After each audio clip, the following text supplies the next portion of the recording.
Nous remercions notre Yahvé Elohim, le créateur de l'univers.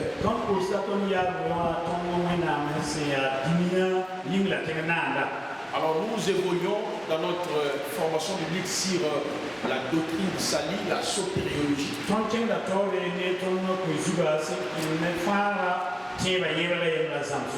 Et nous avons vu les matins que la Bible dans son ensemble parle du salut. J'ai démontré les 6 étapes du salut.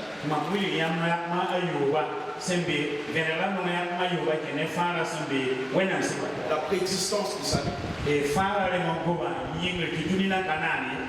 Depuis le temps éternel. La préfiguration du salut. La manifestation du salut. Le salut vécu. Le salut expliqué. Et le salut achevé. Alors nous avons dit que quand on parle du salut, il s'agit de notre Seigneur Jésus-Christ. Et quand on est celui qui est notre salut, il nous sauve de quoi? Il nous sauve de 2 péchés. Le péché étant la nature adamique et le péché étant des actes de cause. C'est par là que je parlais sur la doctrine des armatiologies, la doctrine qui parle de l'origine du péché. Maintenant nous sommes en train d'étudier le salut. Donc je vous ai dit, on ne peut pas parler du salut sans les acquis de la foi.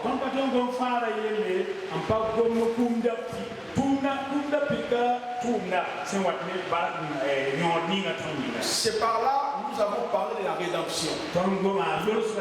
Je vais citer puis je vais prendre un autre acte rédempteur du salut. Ça c'est l'homme. Ça c'est l'âme. Ça c'est l'esprit. Ça c'est le corps. Écoutez-moi très bien. Alors nous avons dit, nous avons été rédemptés.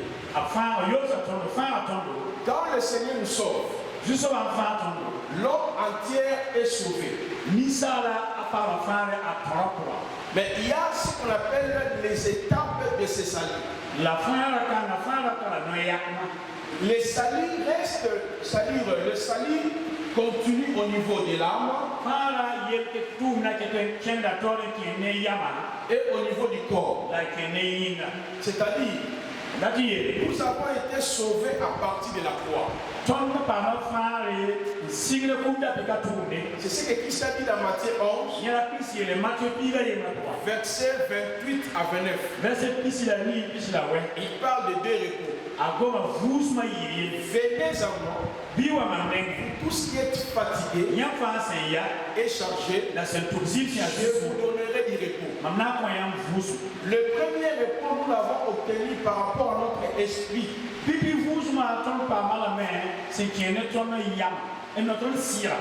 Maintenant, il dit, prenez mes instructions pour le repos de vos âmes. C'est ça en fait que la délivrance est progressive ou continuelle.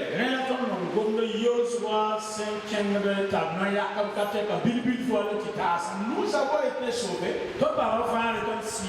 Il nous a scellés de son esprit. Mais Dieu continue de nous sauver. C'est le travail de l'âme. Et dans cette continuation, c'est la responsabilité des apôtres, des prophètes, des docteurs, des évangélistes. Parce que Yahweh les a établis pour le perfectionnement des saints. Donc un vrai chrétien, sa délivrance est processus. Quand je parlais de la délivrance et processus, il s'agit de ce qu'on appelle les renouvellements de l'intelligence. S'il y a les pasteurs, il y a les prophètes, il y a les docteurs, c'est pour continuer à nous, à travailler en nous, afin que nous puissions refléter, n'est-ce pas, la nature de Christ.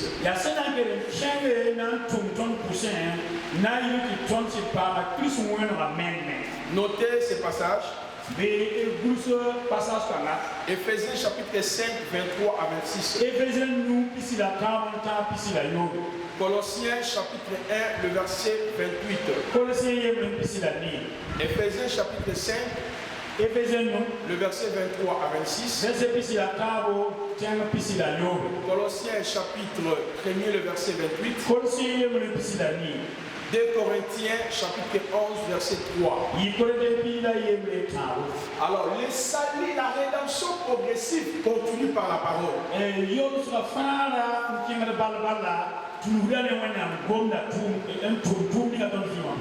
Est-ce que vous comprenez?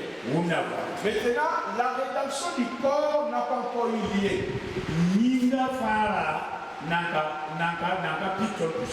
La rédemption du corps, c'est ce qu'on appelle l'enlèvement. 1 Corinthiens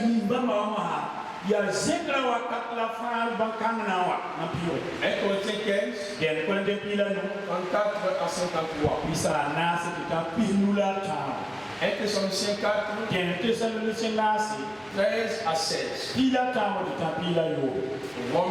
Romains 8, 23. Donc, le Seigneur viendra encore rédempter notre corps. C'est ce qu'on appelle l'enlèvement. Donc, un chrétien est celui qui a été sauvé sur la croix. Dieu continue de nous sauver. Les renouvellements de l'intelligence. Dieu nous sauvera. C'est l'enlèvement. Est-ce que vous comprenez les étapes de la rédemption? Celui qui a été rédempté, il n'est plus l'esclave des liens. Il n'est plus l'esclave de Satan. Il n'est plus esclave de ses propres péchés. Mais il appartient à qui? Lisez 1 Corinthiens chapitre 5. 1 Corinthiens chapitre 5, 18 à 19. 1 Corinthiens chapitre 5. Voilà. 5, 17 à 19.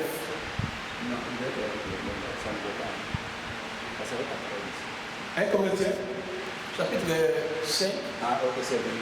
Oui, ma Bible me fait les jours de cycle. Oui. Et 5 à combien? À 17. Comment ça, 17 à 19?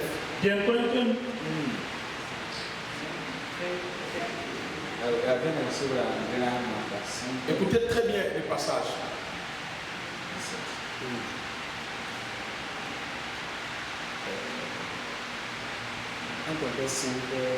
17.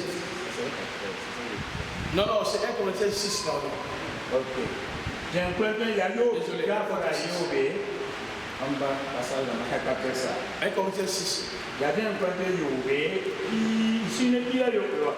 1 Corinthiens chapitre 6. À partir du verset 17 jusqu'au verset 19. Mais celui qui s'attache au Seigneur est avec lui un seul esprit. Fuyez l'impudicité. Quelque autre péché qu'un homme commette, ce péché est hors du corps. Mais celui qui se livre à l'impudicité pêche contre son propre corps. Ne savez-vous pas que votre corps est le temple du Saint-Esprit qui est en vous, que vous avez reçu de Dieu et que vous ne vous appartenez point à vous-même? Est-ce que vous comprenez? Reprenez cette partie-là. Ne savez-vous pas que et que vous ne vous appartenez point à vous-même? C'est ça, l'hydrosis. J'appartiens au Seigneur. L'hydrosis en est grec. Mamia Zusoba Donc celui qui a été sauvé, il n'a pas le temps que tu lui parles de ses péchés passés. Il n'a pas le temps que tu lui parles des péchés de ses parents de telle manière héritée par son père. Il n'a pas besoin de lui parler des péchés d'Adam. Si tu dois l'enseigner, c'est au niveau de l'âme. Il y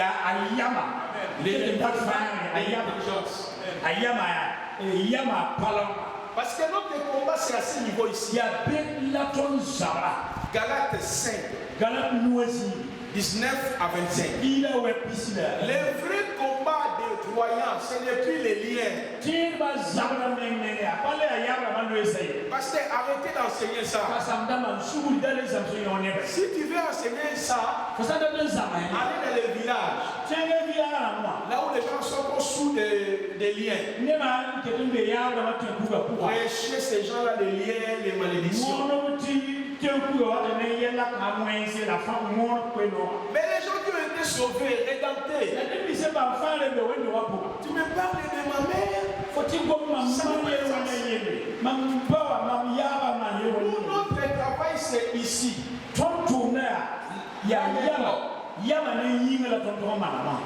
Parce qu'on prépare l'église à la rencontre de l'église. Tous nos messages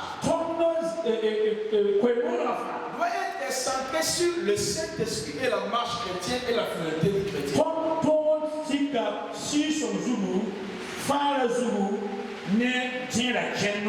Celui qui était rédempté, il n'appartient plus aux hôtels de sa famille. Il appartient à qui? Au Seigneur, comme la parole. Maintenant, il faut enseigner à celui qui a été rédempté comment marcher avec l'esprit, comment vivre les caractères de Christ et comment manifester la vie de Christ en toi. Quel est le rôle du Saint-Esprit en toi? Donc tous nos messages doivent être fixés, la croix et le Saint-Esprit.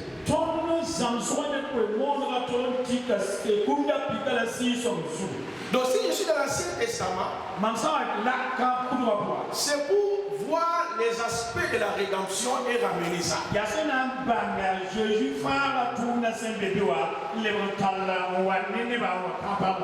Est-ce que vous comprenez? Donc les travaux sont au niveau de l'âme. Mais regardez comment nous prêchons aujourd'hui nous-mêmes. Qu'est-ce que nous prêchons? Est-ce que nous prêchons la croix? Parce qu'un vrai serviteur d'Élohim, lui ne prêche que la croix et le Saint-Esprit.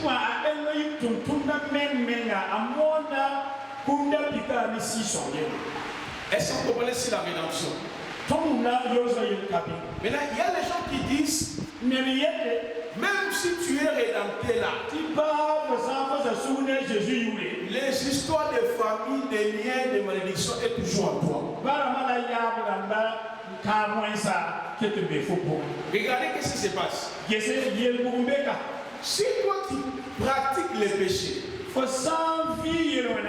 vous vivez dans les péchés. Mais quand on dit au lien, malédiction, en réalité ce sont les démons.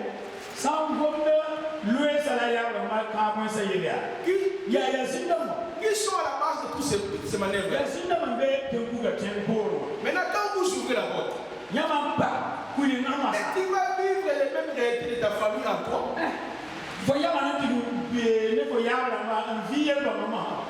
Mais si vous marchez selon l'esprit, vous avez les caractères de Christ en vous. Parce que celui qui a été rédempté, ce n'est plus lui qui vit. C'est Christ qui vit en lui. Galates 2, le verset 20.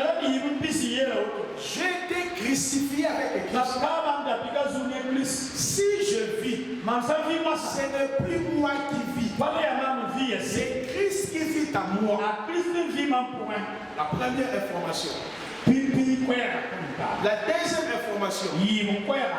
Colossiens 3, 1 à 4. Colossiens 3, 1 à 4.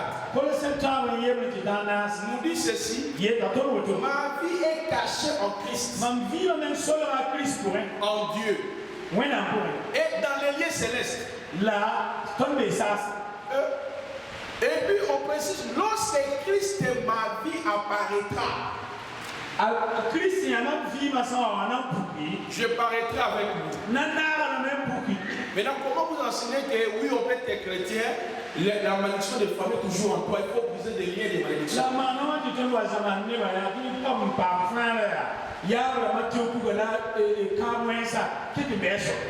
Donc c'est que la croix c'est un mensonge. Il y a deux visages de la croix. La croix c'est le lieu de ma naissance. La croix c'est le lieu de la crucifixion de tous mes péchés. Donc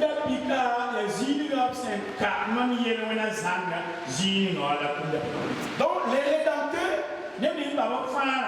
vivent maintenant la marche avec l'esprit.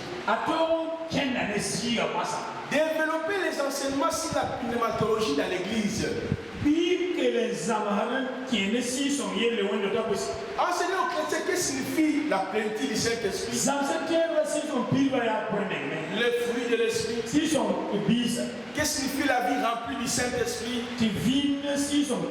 Revêtir du Saint-Esprit. Les dons du Saint-Esprit. Est-ce que vous comprenez? C'est ça le message. Quel est le rôle du Saint-Esprit? Au lieu d'enseigner le Saint-Esprit et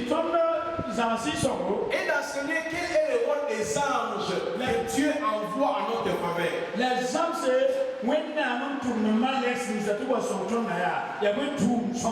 Mais nous ne faisons qu'enseigner les esprits de nos coutumes. En fait, l'esprit là, tu n'as jamais vu ça, mais tu enseignes ça.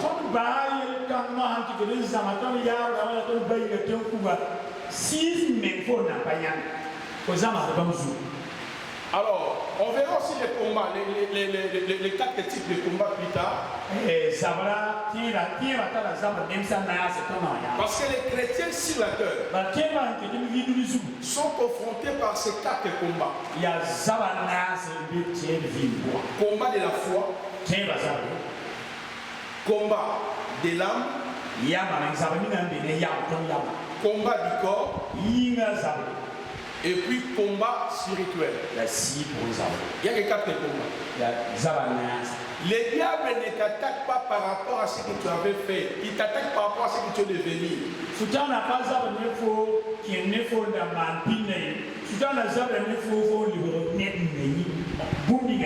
Combat de la foi, combat de l'âme, combat du corps et combat spirituel. Dans la conclusion de mon message, on verra ces quatre combats.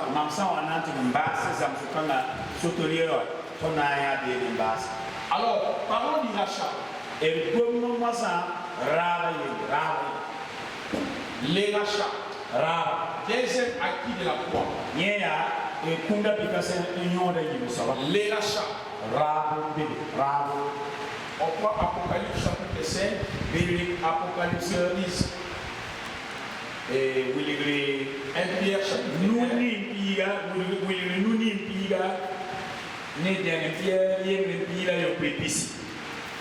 On prend aussi Galates. Et Galates 3, 12 et 13.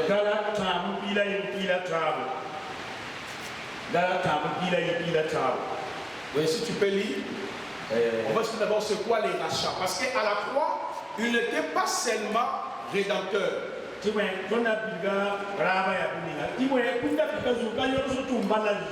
Là, c'est quoi les rachats avant d'expliquer? Lisez d'abord. Après chapitre 5, 8, 10.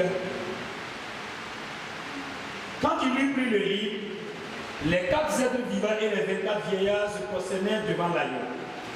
tenant chacun une harpe de coupe et de coupes d'or remplies de parfums qui sont les prières des saints. Et il chantait un cantique nouveau en disant: Tu es digne de prendre le livre et d'en ouvrir les sceaux, car tu as été immolé et tu as racheté pour Dieu par ton sang des hommes de toute tribu, de toute langue, de tout peuple et de toute nation. Amen. Très bien. Et quand ici c'est un orage,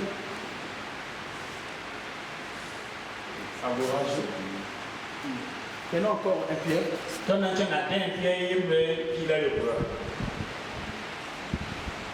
Un Pierre.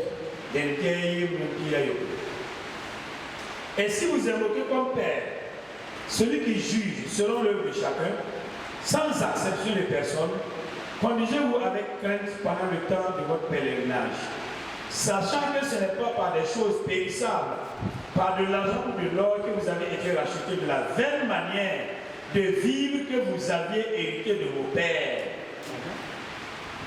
Voilà. Mais par le sang précieux de Christ, comme des agneaux sans défaut et sans tache.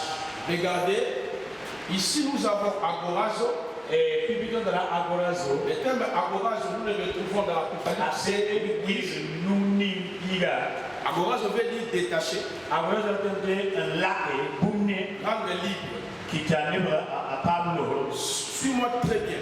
Pour lui même la compréhension des textes, il faut toujours retourner dans la langue originelle.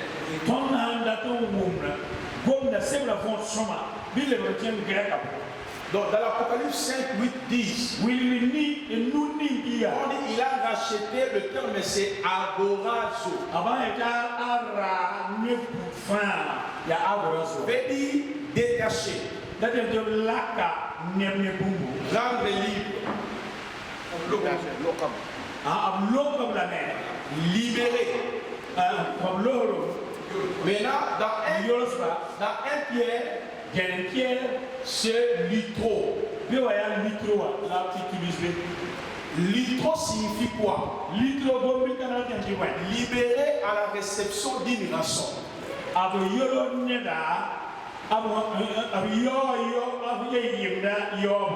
C'est-à-dire quoi? Il détient ça.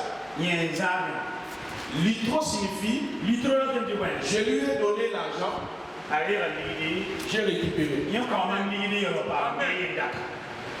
Est-ce que vous comprenez litro? Hein? C'est ça qu'on appelle litro. Donc lui qui détenait. Mais comment je peux récupérer ça? Sans payer la rançon. Voilà pourquoi on va étudier après les rachats, il y a la rançon. C'est là où je vais parler sur le sang de Jésus. Est-ce que vous comprenez? Ça dit litro signifie je vous conseillerais tous les pasteurs télécharger Bible Strong, c'est gratuit. Sur Play Store. Vous avez iPad. Télécharger ça, ça va t'aider sur les termes grecs, les sens des mots. C'est facile. En une minute. Bible Strong. En une minute, dans une minute, vous téléchargez ça. Il y a toutes les versions là-bas. Version avant TV et la grecque à parallèle, l'écrit parallèle, le grec et le bleu. Exact, il y a le grec, il y a le grec. Voilà. C'est très magnifique. Ça va te permettre à comprendre l'essence du mot même quand tu veux prêcher. Même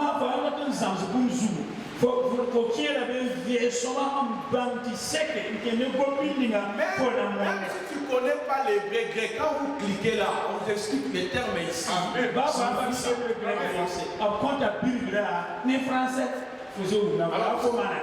Tous ces gens en train de lire ici. Je l'ai ça là-bas.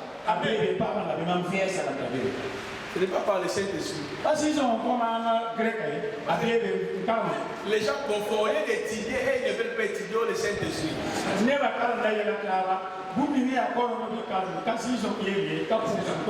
Saint-Esprit va te dire agorazo litro. Bon, alors, litro signifie quoi? Libéré à la réception d'une rançon. faut faire un neda, faut il est libéré par le paiement des rançons. Voilà, faut-il faire un faut Alors, on va prendre encore une autre occurrence. Quand on dit que parce que j'ai été racheté. Tu verras même les pasteurs qui disent nous avons été rachetés. Après, ils diront fidèles. Oui, Seigneur Jésus, rachète-moi dans les malédictions de ma famille. Rachète-moi des biens. Vous n'avez rien compris du rachat. Pour les problèmes les plus Satan. Le problème, c'est celui qui a compris la rédemption pour nous. Moi, j'appartiens à lui.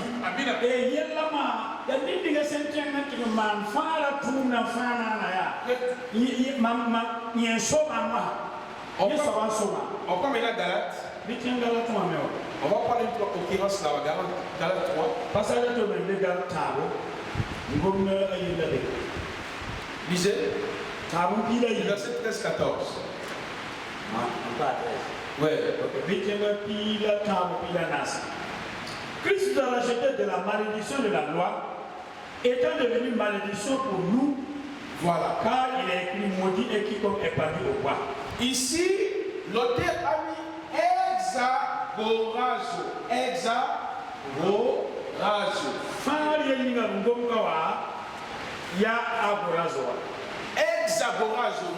Exagorazo signifie quoi?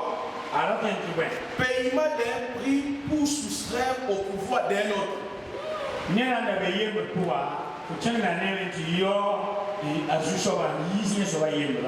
C'est-à-dire, je paye le prix pour que le pasteur Moïse devienne mon esclave.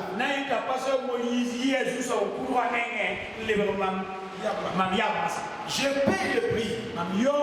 Je répète. Paiement d'un prix pour soustraire au pouvoir d'un autre. Maintenant, nous avons compris quand on étudie les termes. Agorazo, litro, exagorazo. Donc quand on dit que l'église, papa, reviens dans l'Apocalypse 5 là. Apocalypse chapitre 5. Quand il lui prit le livre, les 4 êtres vivants et les 24 vieillards se procédaient devant l'agneau, tenant chacun une harpe de coupe d'or remplie de parfums qui sont les prières au niveau de suivant. Et ils chantèrent 8. Ça marche? Je parle au 8. C'est le 8, il y avait le 2, je parle au 9 maintenant. Cameraman. Toujours regarder.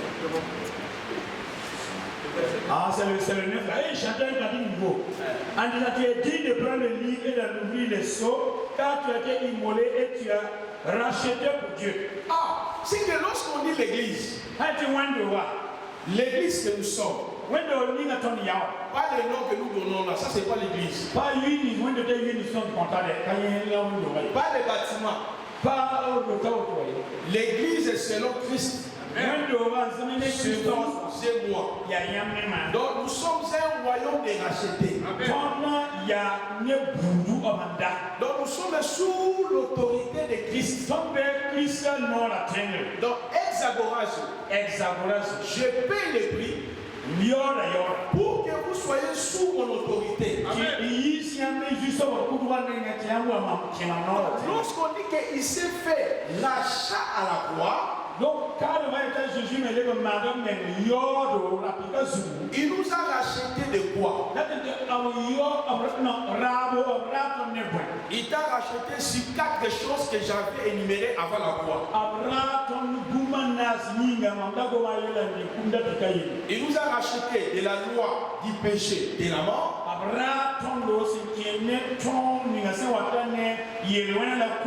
Il nous a racheté de vaines manières héritées par nos parents. Il nous a racheté de nos pauvres péché. Il nous a racheté du péché d'Adam et ses conséquences. Mais pourquoi vous gênez pour les hôtels de famille? La mère a versé les hôtels de famille.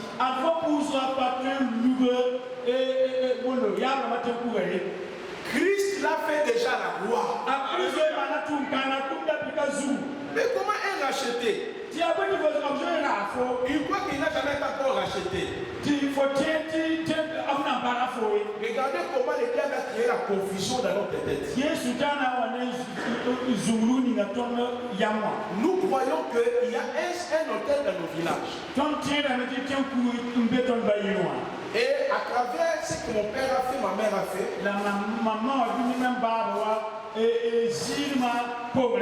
toute la famille est sous l'égide ou les conséquences de cet hôtel.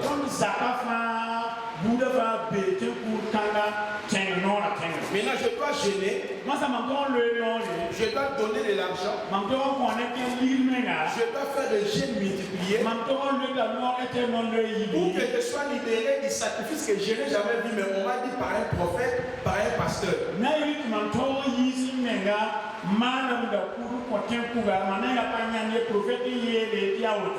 Toute ma vie en train de lutter. Autant de délivrance.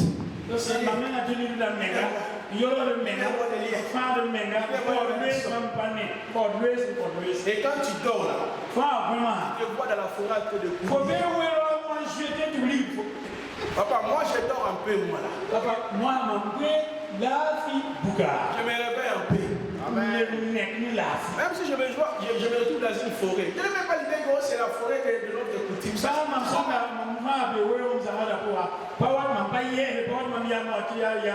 Mais c'est qui a créé la forêt, non? Si il m'a mené peut-être dans telle forêt, en train de voir les animaux, où est le problème? Alors les gens sont en train de lutter par rapport à ça. Mais si Jésus-Christ à la croix, comment son sacrifice n'a pas de conséquences sur nous?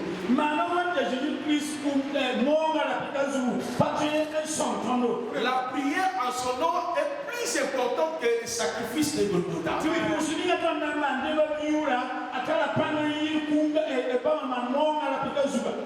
Mais si nos oncles ont offert des vaches pour détruire la famille,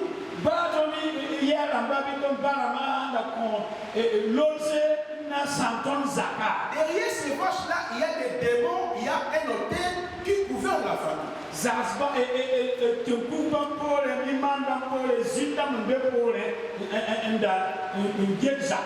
Mais la croix, c'était l'hôtel. La croix, l'hôtel. Alléluia. Le sacrifice de Christ a aussi ses conséquences. A amené l'esprit et les esprits en nous.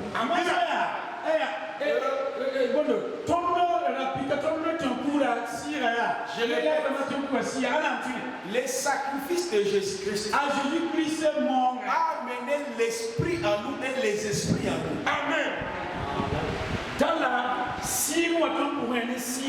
C'est-à-dire quand tu crois à sa mort, tu bénéficies l'esprit, le Saint-Esprit en nous. Amen.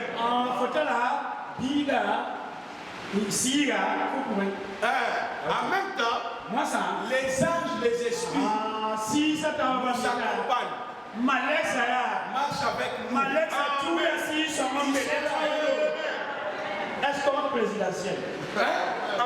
Quand nous sommes en train de prêcher ici, tout le monde mais qui est censé peut oser s'il va aller? Je vous dis la vérité. Le Seigneur a mobilisé son armée pour tout chaque croyant. Alléluia.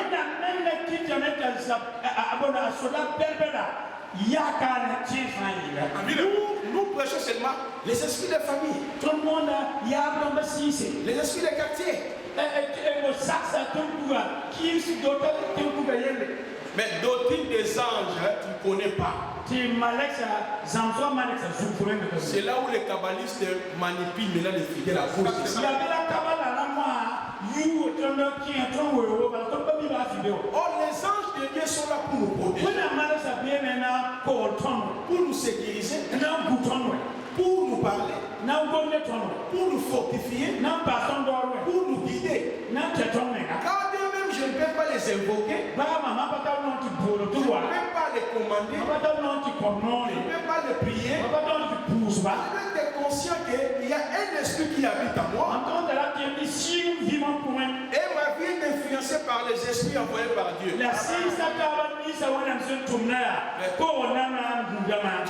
Dans ma vie ici, comme si l'esprit de famille qui bloque toutefois ma vie. Ah, maintenant tu le verras.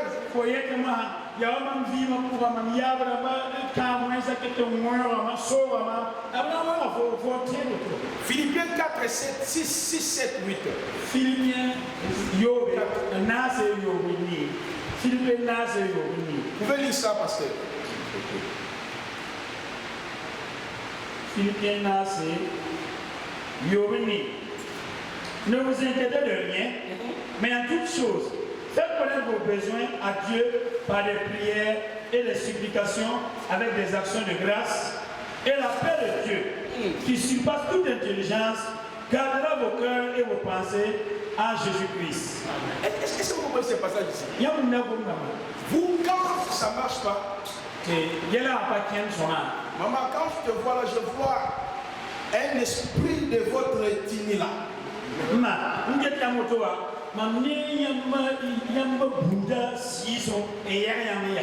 Qui marche avec toi. Tout ce que tu fais, tu vois que tu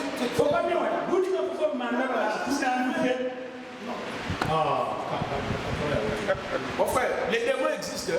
Mais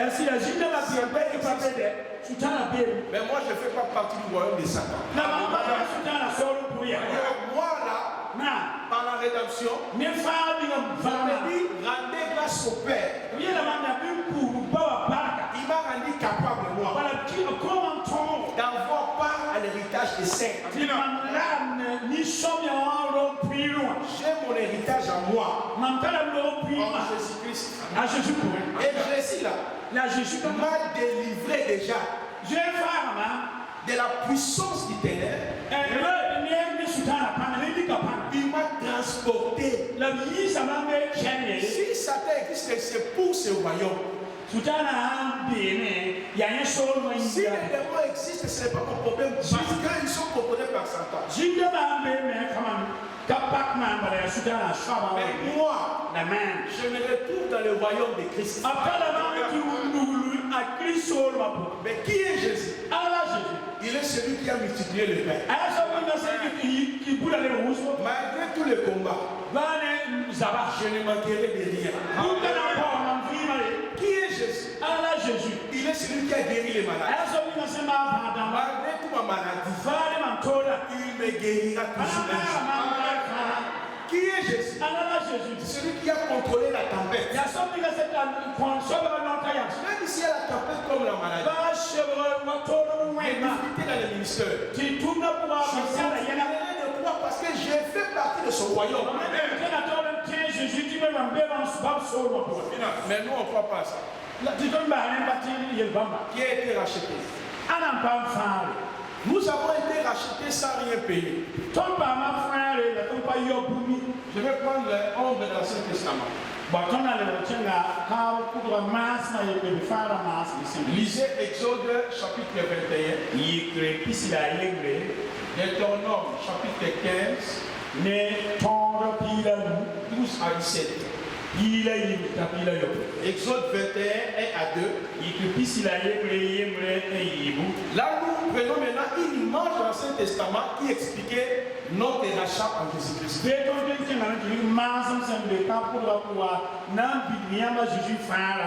Deutéronome 15, 12, 17. Pasteur, lisez Exode. Exode 21, 1 à 2. 21 à 2. Non, 1 à 2. 21, 1 à 2. Tu veux très bien là-dessus. Voici la loi que tu leur présenteras. Si tu achètes un esclave hébreu, il servira 6 années. Très bien. Esclave hébreu. Et dominé pendant combien d'années? 6 ans. Attends, on va faire sortir la croix ici. La loi nous dit, quand tu achèteras un esclave, il te servira pendant 6 années. L'homme a été créé le 40e jour. 6e jour. Genèse 1, 26 à 28. Maintenant, l'homme qui a été créé le 6e jour, il s'est livré au péché. Il devient esclave. Parce que Jésus a dit, la loi de Moïse parlait à mon sujet.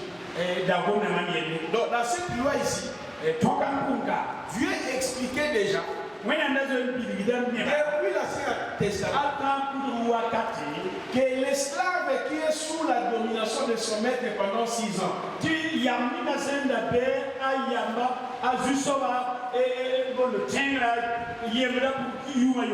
l'image de toi. C'est l'image de toi. Mais la continue à lecture. Mais la 7e, il sortira libre sans rien payer. Lorsque la 7e année arrive, on appelait ça l'année de relâche. L'année de délivrance. L'année d'irachat. L'année de détachement. Celui qui était esclave, il ne pouvait rien payer. Mais nous étions esclaves. Est-ce qu'on pouvait payer quelque chose à Dieu pour que Dieu puisse nous racheter? Attends. Maintenant, nous sommes 49. Là, maintenant, on va vérifier. Le verset 6, 7, 8. Psaume 49. Ils ont confiance en leurs biens et se glorifient de leur grande richesse. Ils ne peuvent se racheter l'un l'autre. Ils ne peuvent se racheter. Ni donner à Dieu le prix du rachat. Ni donner à Dieu le prix du rachat. Et le rachat de leur âme est cher. Vous pouvez dans l'Ancien Testament, je cherche quoi? Est-ce que moi j'ai dit jeter c'est toi? Gédéon c'est toi? Est-ce que je suis en train de chercher la voie ici. On nous dit ceci, dans le psaume. Personne ne peut racheter son frère. Ni payer la rançon pour son frère. Car leur âme est chère. Maintenant, dans cette loi, qui établit les rachats, c'est Dieu. Tu seras esclave pendant 6 ans. Et la 7e année, je deviens ton rachat. Je deviens ta délivrance. Je deviens tout pour toi. Est-ce que vous comprenez? Dieu était en Christ. Réconcilier le monde à lui-même. La foi est tellement magnifique. C'est lui qui pouvait nous racheter. C'est Dieu lui-même. Regardez ce que Paul a dit. Hébreux chapitre 2. 12 à 18. Continuez maintenant la lecture. Hébreux chapitre 2, 12, 18. Et 12, 18. Oui. Lorsqu'il dit, j'annoncerai ton nom à mes frères, je te célébrerai au milieu de l'assemblée, et encore, je me confierai en toi, et encore, mais voici moi et les enfants que Dieu m'a donnés. Amen. Ainsi donc, puisque les enfants participent au sang et à la chair, regardez, ainsi donc, comme les enfants participent à la chair et au sang, c'est-à-dire, comme nous sommes des êtres humains, parce que la personne, on dit, auquel on pouvait racheter son frère, parce que ton âme était tellement chère.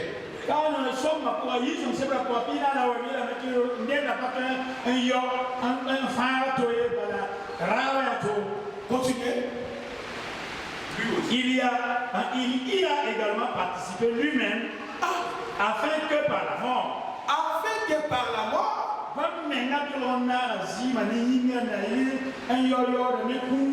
Continuez. Il anéantit celui qui a la puissance de la mort, c'est-à-dire le diable. Alléluia. Oh, Alléluia.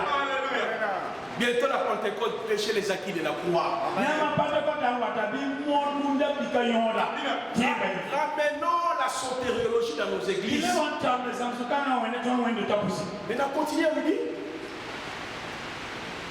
Et qu'il délivra tous ceux qui, par crainte de la mort, étaient toute leur vie retenus dans la servitude. Qui est l'année de la liberté pour nous?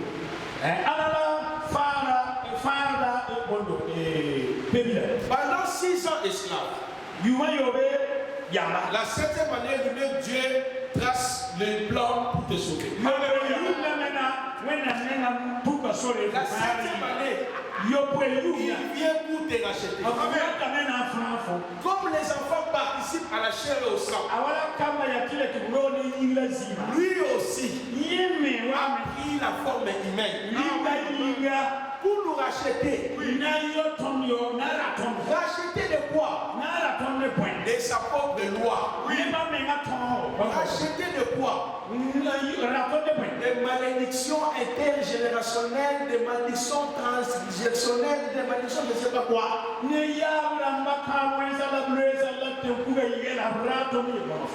Est-ce que vous comprenez? Oui. Ça s'appelle les rachats. Donc celui qui a été racheté, il est sous titre de qui? Regardez. Toujours dans la loi, on ajoute des bénéfices qui devaient accompagner les rachetés. Les rachetés.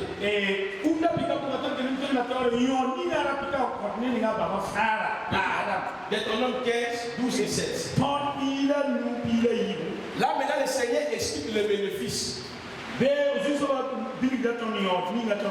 qui devait accompagner celui qui a été racheté. Lisez. Si l'un de tes frères hébreux, l'homme ou femme se vend à toi, il te servira 6 années.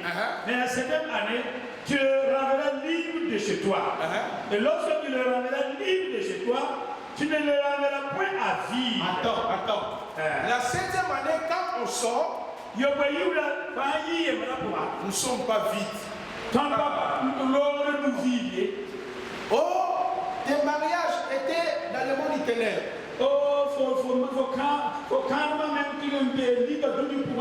Les rachats fait de sorte qu'on ne soit pas même vide.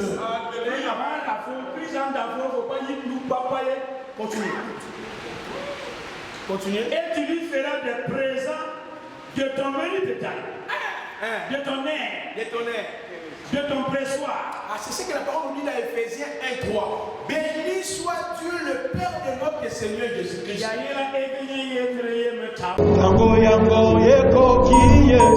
Il est temps